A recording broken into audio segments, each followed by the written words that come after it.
Bismillahirrahmanirrahim. Assalamualaikum warahmatullahi wabarakatuh. Waalaikumsalam warahmatullahi wabarakatuh. Perkenalkan, kami dari anggota IKI UII, istri dari Bapak Muntoha, dosen Fakultas Hukum UII.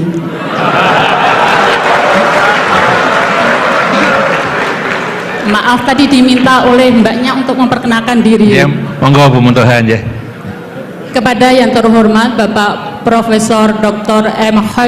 Khuraisi Shihab dan Kiai Haji Ahmad Baharudin Nur Salim.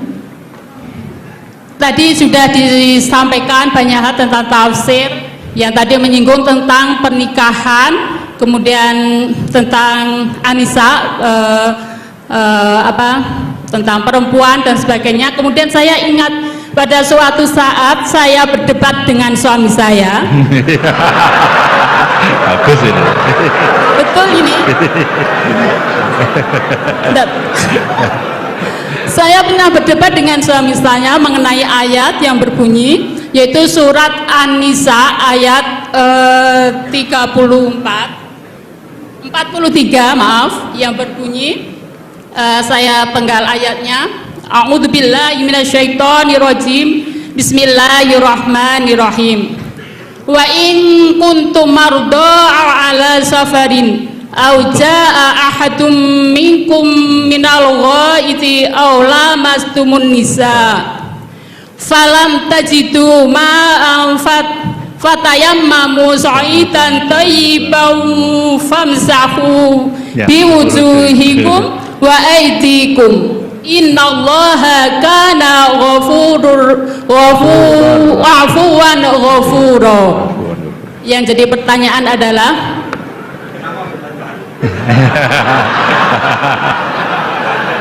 ya, sampai hampir bertengkar karena ayat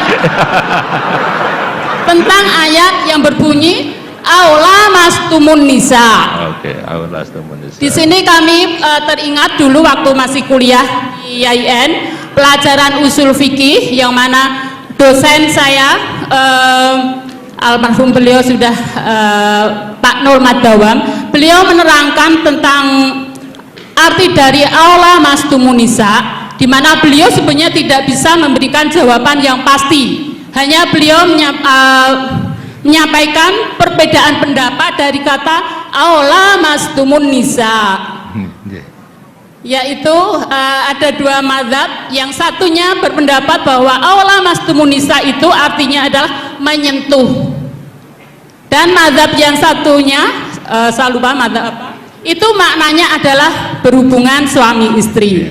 Nah, pada suatu saat saya berdebat dengan suami, yang mana untuk memastikan sebenarnya makna dari aula mastumun nisa itu apa. Kemudian suami saya bersikuku bahwa aula mastumun nisa makna dari menyentuh itu adalah menyentuh kulit. Nah, kemudian saya bersikuku bahwa makna dari aula mastumun nisa itu adalah berhubungan. Nah, setelah hari berikutnya suami saya goda.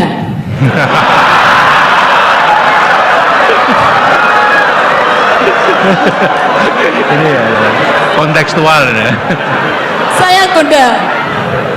Setiap habis wudhu, suami saya goda dengan saya sentuh kulitnya. Kemudian suami saya mengulangi untuk wudhu kembali. Kemudian berikutnya sudah wudhu, saya sentuh lagi. Batal kan?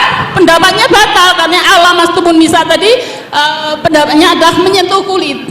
Batal. Jadi beberapa kali saya goda suami saya, setelah wudhu saya sentuh kulitnya dan mengulangi wudhunya. Dan berikutnya, karena saya masih waktu itu berpegang bahwa menyentuh itu adalah berhubungan suami istri. Nah, yang jadi pertanyaan Prof. Khuraisi Shihab yang kami hormati adalah makna tafsir daripada ayat aula mastumun nisa yang sebenarnya itu yang mana? Apakah sekedar menyentuh atau berhubungan suami istri? Demikian pertanyaan. Terima kasih. Assalamualaikum warahmatullahi wabarakatuh. Waalaikumsalam warahmatullahi wabarakatuh. Sebelum menjawab, monggo Pak Ketua Umum Yayasan Senior Prof. Warsono bergabung, ya. Kebetulan baru hadir, ya. Ya. Baik. Sambil menunggu beliau, ya makanya.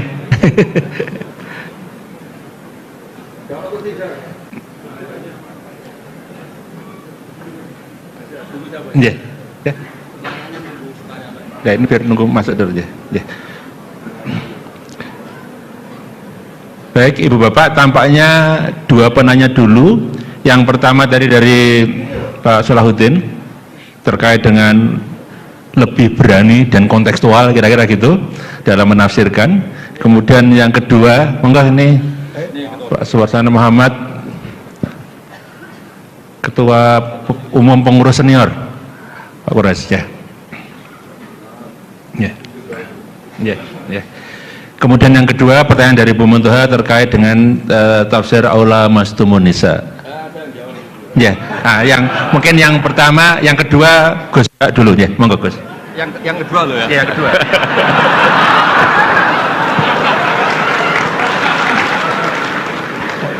Nggak dijawab juga ya, kenapa bertengkar?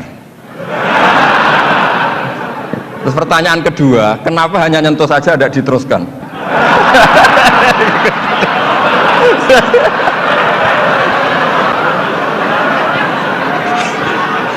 Nggak, dikasih mic juga. Ya satu ya, pertanyaannya kenapa bertengkar?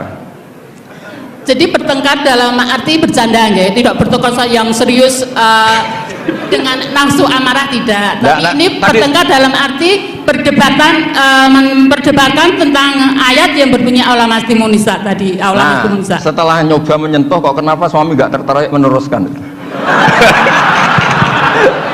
Itu pasti Pak. Itu pasti. Sebab Kan ditinggal wudhu lagi tadi. Sebab waktu sholat, waktu untuk mengerjakan sholat, dan saya sengaja menggoda suami karena berpendapat bahwa menyentuh itu adalah menyentuh kulit, hanya menyentuh kulit adalah batal wudhu. Makanya beberapa kali saya goda. Kalau nanti pertanyaan Gus Baha dilanjutkan.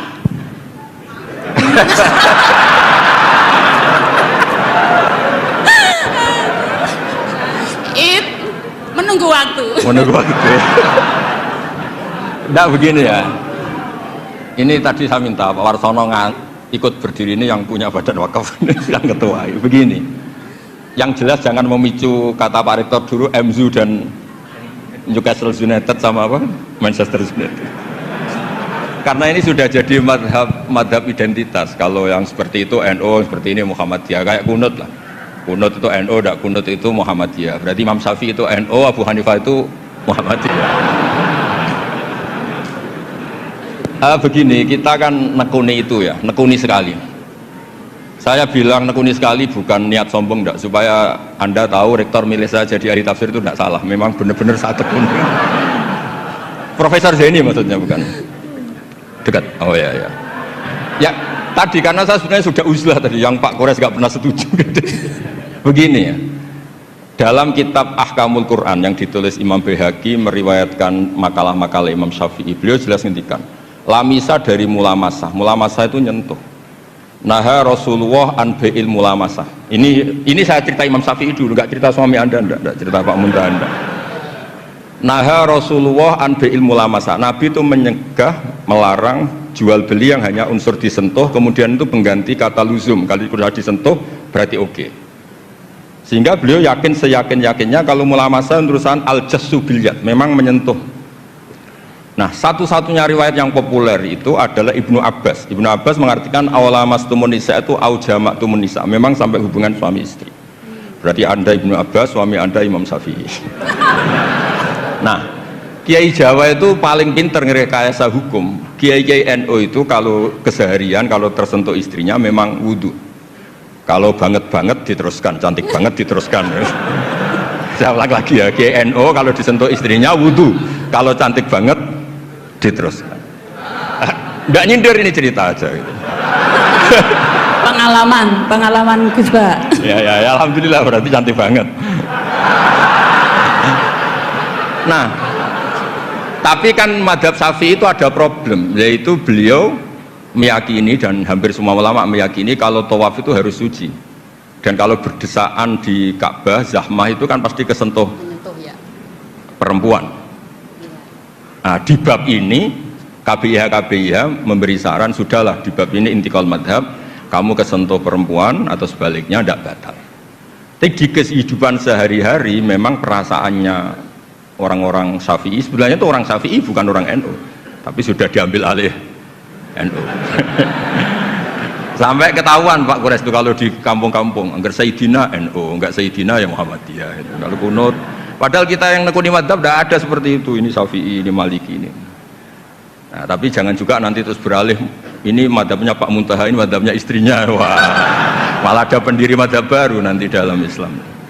Ya, jadi konflik Anda, berdebat Anda baguslah. Jadi kesannya UI itu di rumah pun ilmiah.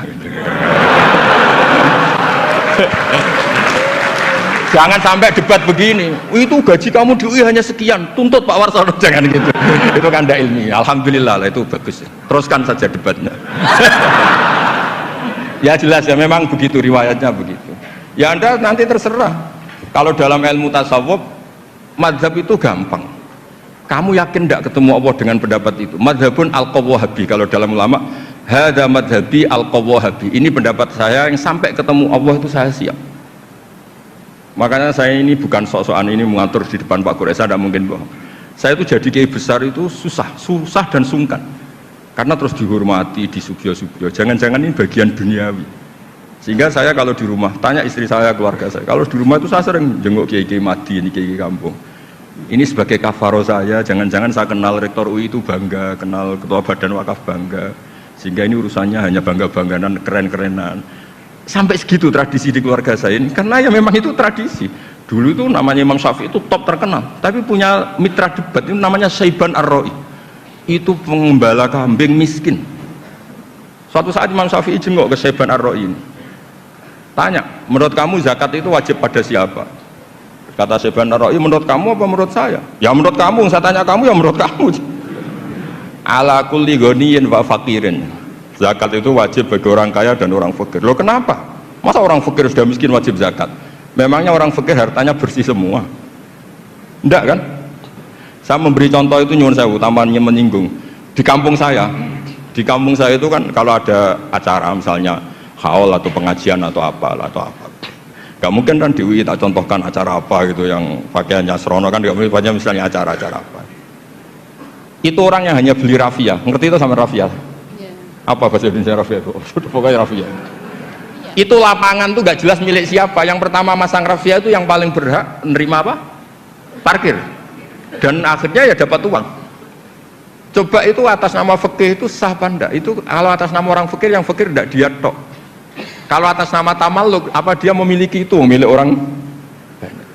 Itu banyak tukang parkir yang di kampung saya terus tanya, iya Gus bener jenengan, kita yang tukang parkir itu nanti trotoar juga gitu, hanya modal rafia terus dia berhak.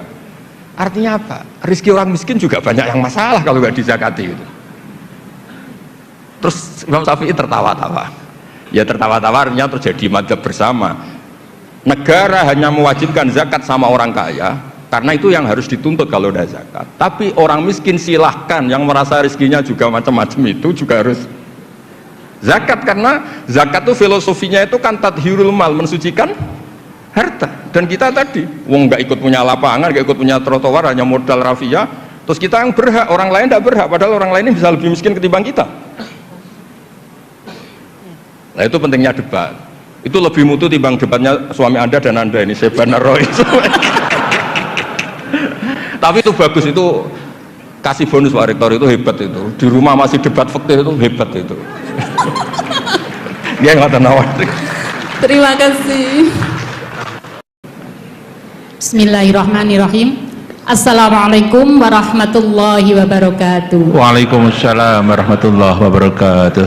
Perkenalkan, kami dari anggota IKI UII, istri dari Bapak Muntoha, dosen Fakultas Hukum UII.